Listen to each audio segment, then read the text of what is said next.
Nagluluto tayo ng pretong itlog na may sibuyas.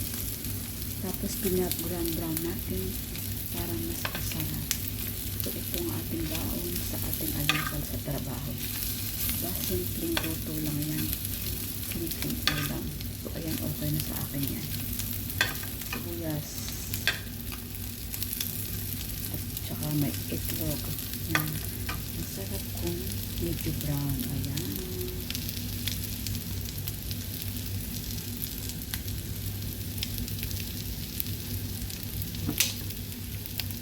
At syempre, naglalaga din tayo ng mani. Ayan.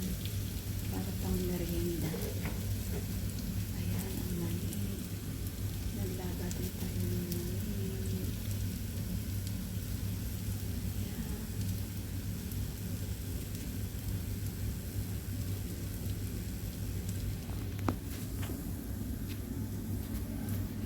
So, ayan ang buhay natin sa ibang bansa. Ang daming mga anik-anik. So, ayan, di ba? Kanya-kanya kasing lutuan.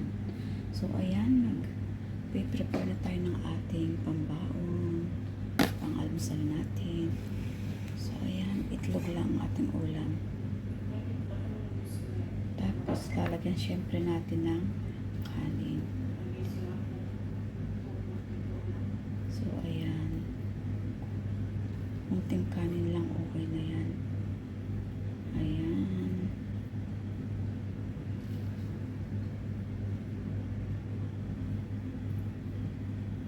Ayan siya.